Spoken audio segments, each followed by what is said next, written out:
से बोलिए सत्यनारायण भगवान की जय। आइए हम भगवान श्री सत्यनारायण की कथा श्रवण करते हैं। तो प्रथम अध्याय में है, एक समय नैमिषारण्य तीर्थ में शौनकादि ऋषिगण पुराण के वेत्ता श्री सूत जी महाराज से कहते हैं कि हे महाराज, वह कौन सा व्रत अथवा कौन से तपस्या करने से मनवांछित फल की प्राप्ति होती है, वह कहिए, हम सुनना चाहते हैं। तब भगवान कहते हैं कि सूत जी, एक बार 88,000 ऋषिगण नैमिषारण्य में एकत्रित हुए थे। तो सूत जी कहते हैं कि एक बार नारद जी पृथ्वी लोक पे आए और यहाँ के प्राणियों को देखते हैं कि वे लोग बार बार जन्म लेते हैं, जन्म लेकर के पुनः पाप कर्मों में लिप्त हो जाते हैं, तो उनका कष्ट कैसे दूर होगा। यह जानने के उद्देश्य से वे भगवान कमलापति के पास गए, जहाँ पे भगवान क्षीर सागर में विराजमान थे। माता लक्ष्मी उनके चरण दबा रही थी। नारद जी को देख करके भगवान नारद जी के बोलने से पहले ही बोल पड़े कि हे देवर्षि, आप किस प्रयोजन से यहाँ पे आए हैं, आपके मन में क्या है, आप कहिए। तब नारद जी कहते हैं कि हे प्रभु, कली काल के प्राणियों के पास समय का बहुत ही अभाव है। वे बार बार जन्म लेते हैं, जन्म लेकर के पुनः पाप कर्मों में लिप्त हो जाते हैं। उनकी एक तो आयु कम है, दूसरा वो जो इस कली काल में है, वे केवल वही विद्या अध्ययन करते हैं जिनसे उनके उदर का भोजन हो सके, यानी कि पेट की पूर्ति कर सके। उनका कष्ट कैसे दूर होगा, यह जानने के उद्देश्य से मैं आपके पास आया हूँ। तो भगवान कहते हैं कि हे नारद जी, आपने लोगों के कल्याण के लिए बहुत ही उत्तम बात पूछी है। मैं आपको बता रहा हूं, वह आप लोग सावधान होकर के सुने। कली काल में प्राणी पके हुए केले का फल, घी, दूध, गेहूं का चूर्ण सवाया मात्रा में बना करके भगवान को अर्पण करें। वह प्रतिदिन किसी भी दिन भक्ति भाव से युक्त होकर के अपने बंधु बांधव के साथ ब्राह्मण को बुला करके भगवान श्री सत्यनारायण की कथा को श्रवण करें। भगवान कहते हैं ऐसा करने से उनके अवश्य ही मनोरथ पूर्ण हो जाते हैं, इसमें कोई भी संशय नहीं है। इति स्कंद पुराणे रेवा खंडे सत्यनारायण व्रत कथायाम प्रथमोध्याय समाप्त। प्रेम से बोलिए वृंदावन बिहारी लाल की जय। आइए आगे कथा श्रवण करते हैं। एक नगर में सतानंद नामक ब्राह्मण रहते थे। वह ब्राह्मण अत्यंत ही दरिद्र ब्राह्मण थे। वह नित्य पृथ्वी पर घूम घूम कर भिक्षा मांगते थे और उसी भिक्षा से अपना गुजारा किया करते थे। एक बार वह ब्राह्मण भिक्षा मांगने के लिए कहीं दूर जा रहे थे, तो भगवान कहते हैं कि ये ब्राह्मण रोज रोज पृथ्वी पर घूमा करता है, चलिए देखते हैं यह किस कारण से घूमा करता है, क्या यह अपना भाग्य बदलना चाहता है। वह आकर के पृथ्वी लोक में और ब्राह्मण से कहते हैं, हे ब्राह्मण देवता, आप नित्य पृथ्वी पर क्यों घूमा करते हैं, आपके मन में क्या है। तब ब्राह्मण कहता है कि मैं अत्यंत दरिद्र ब्राह्मण हूँ और मैं भिक्षा के लिए नित्य पृथ्वी पर घूमा करता हूँ। अगर आप कोई इस दरिद्रता को दूर करने का उपाय जानते हैं तो कृपया हमें बताएं। तो भगवान कहते हैं कि तुम अगर पके हुए केले का फल, घी, दूध, गेहूं का चूर्ण सवाया मात्रा में बना करके भगवान श्री सत्यनारायण की कथा को श्रवण करो तो तुम्हारे अवश्य ही सभी मनोरथ पूर्ण हो जाएंगे। बंधन में पड़ा हुआ व्यक्ति बंधन से मुक्त हो जाता है। जिनके घर में संतान नहीं है, भगवान सत्यनारायण की कृपा से उनके घर में संतान हो जाती है। तब वह मन में निश्चय करता है कि आज भिक्षा मांगने से जो धन की प्राप्ति होगी, मैं उसी धन से भगवान श्री सत्यनारायण की कथा को श्रवण करूंगा और ईश्वर की प्रेरणा से भगवान श्री सत्यनारायण की कृपा से वह युक्त होकर के और धन धान्य से परिपूर्ण होकर के वह भगवान की कथा को श्रवण करने लगा और प्रत्येक मास भगवान सत्यनारायण की कथा को श्रवण करने लगा। एक बार वह ब्राह्मण अपने घर में भगवान श्री सत्यनारायण की कथा को श्रवण कर रहे थे। उसी समय एक लकड़हारा लकड़ी का बोझ मस्तक पर रख करके वहां पे आया और उस ब्राह्मण को प्रणाम करके वहीं पे बैठ जाता है। जब पूजा संपन्न हुई तो कहता है कि हे ब्राह्मण देवता, आप यह किस भगवान का पूजन कर रहे हैं? इसको करने से किस फल की प्राप्ति होती है, वह कहिए, हम सब सुनना चाहते हैं। तब ब्राह्मण कहता है कि मैं अतुल तेज संपन्न भगवान श्री विष्णु का पूजन कर रहा हूँ, जिसको करने से धन धान्य की प्राप्ति होती है।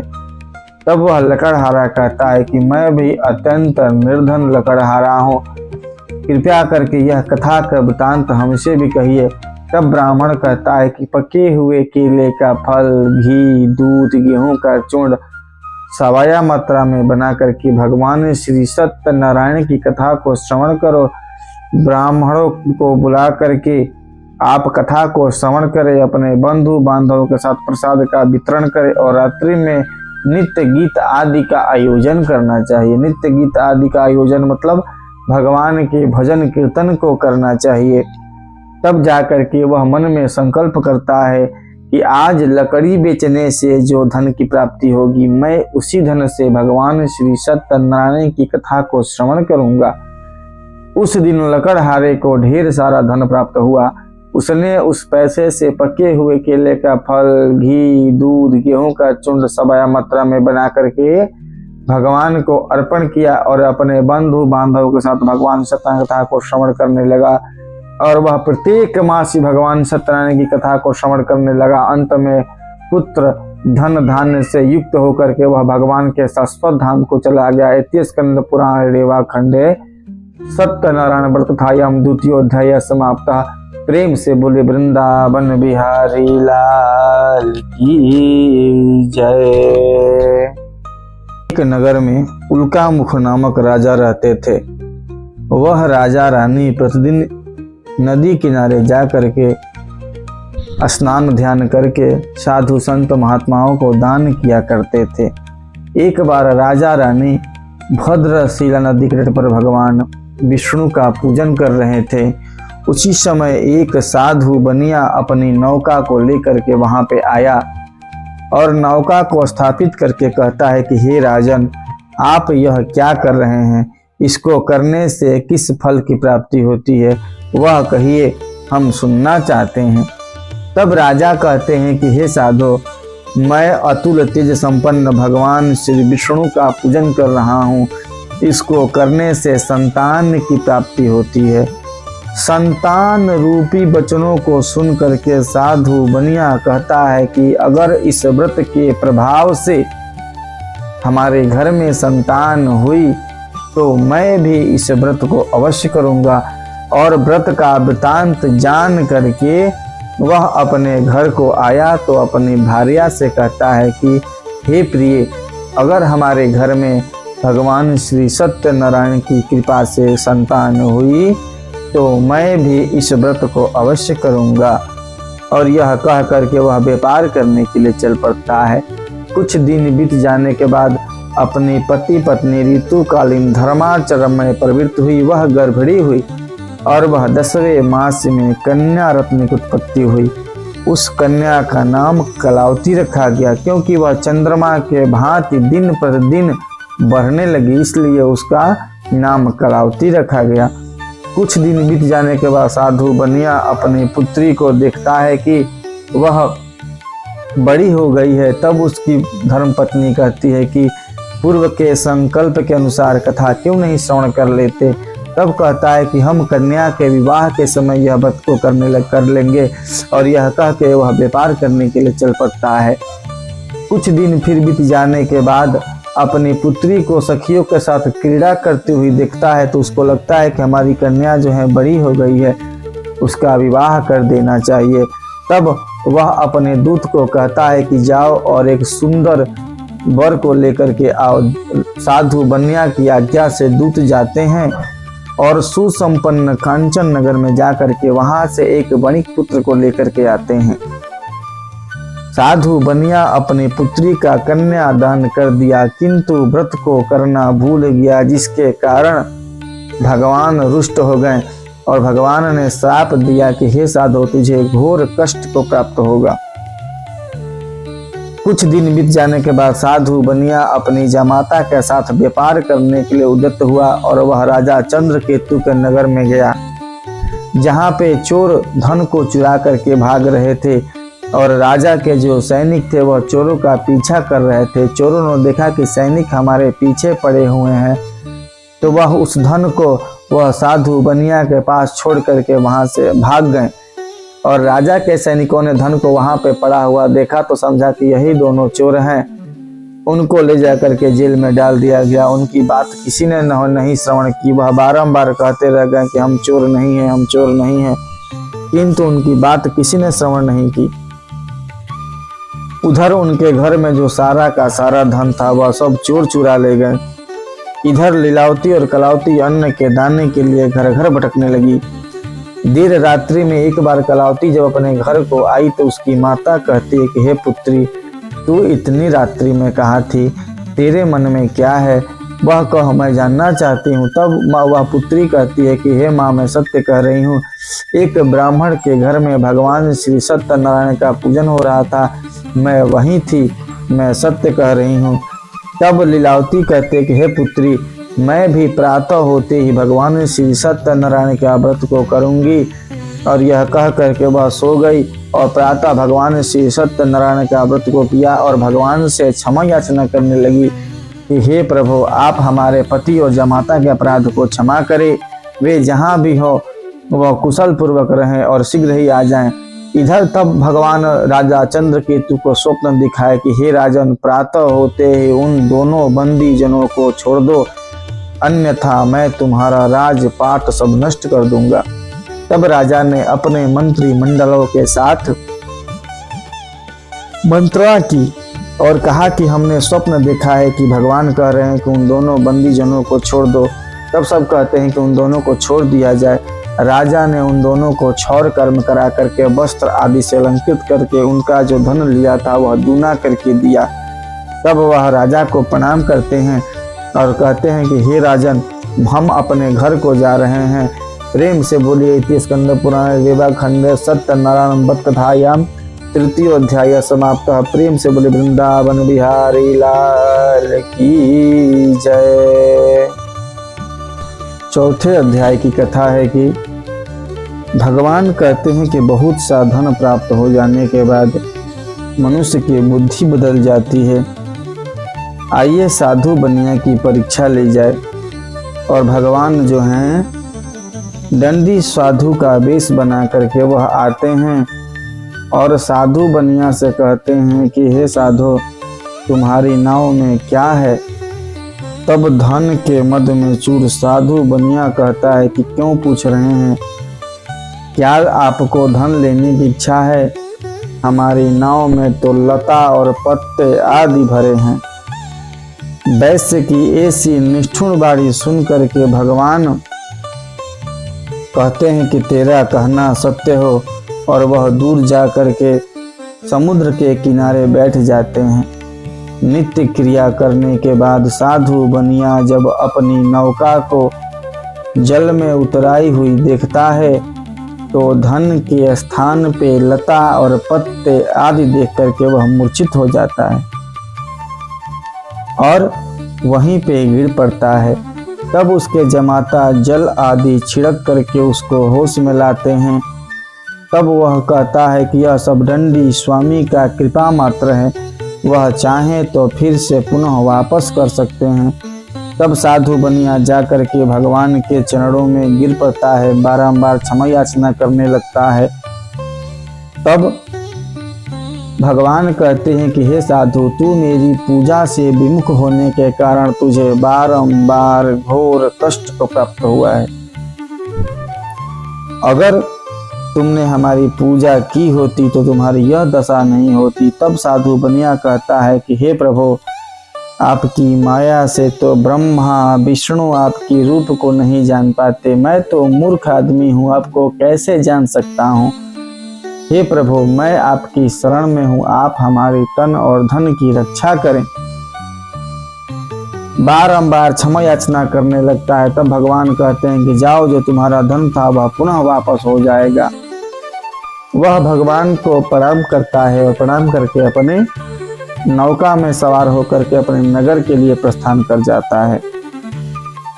अपने नगर में आकर के अपने दूत को कहता है कि जाओ और घर जाकर के अपने दूत से कहो कि साधु बनिया बहुत से धन राशियों के साथ नगर में लौट आए हैं। इधर लीलावती और कलावती भगवान श्री सत्यनारायण का व्रत एवं पूजन को कर रही थी। उसी समय दूत आकर के कहता है कि साधु बनिया आपके दर्शनों की आज्ञा चाहते हैं।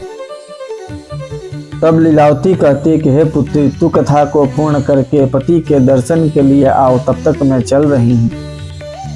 कलावती ने कथा को पूर्ण किया, किंतु प्रसाद का ग्रहण करना भूल गई, जिससे भगवान रुष्ट हो गए और उसके पति को नौका सहित जल में हरण कर लिया। इधर कलावती अपने पति को न पा करके पति की पादुका लेकर के सती होने का अन्वेषण करने लगी। नाव का संचालन करने वाले मलाह भी अचरज में पड़ गए कि नौका तो अभी अभी यही थी, नौका कहाँ अलक्षित हो गई।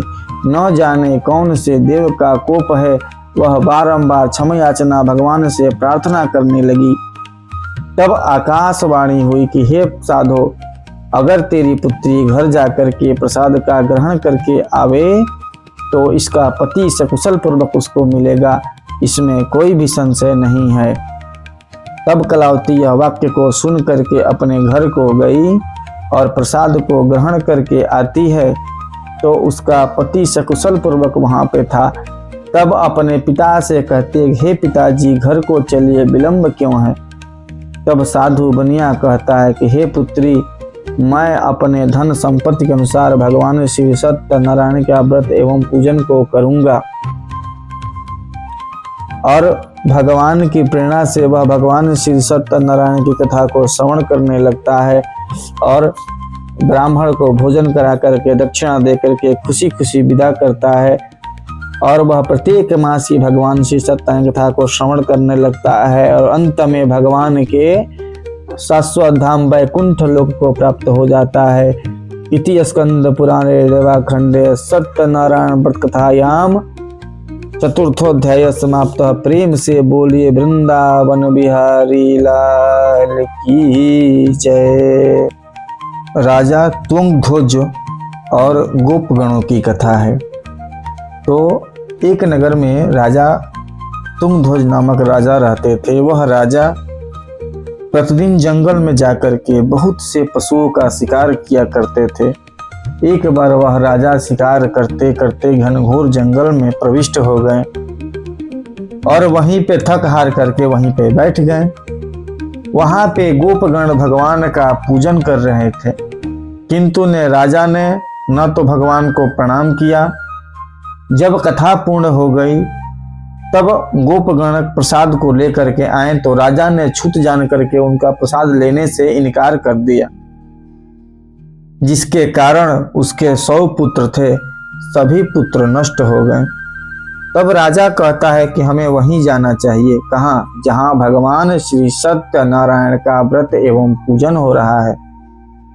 राजा वहां पे जाता है और प्रसाद को ग्रहण करता है और उनके चरणों के निकली हुई चरणामृत को ला करके सभी पुत्रों के मुख में डाल देता है। धन धान्य नगर बस्ती में छिड़क देता है। उसके धन धान्य पुत्र सभी फिर से उसी तरह जीवित उठते हैं जैसे पूर्व काल में पहले थे।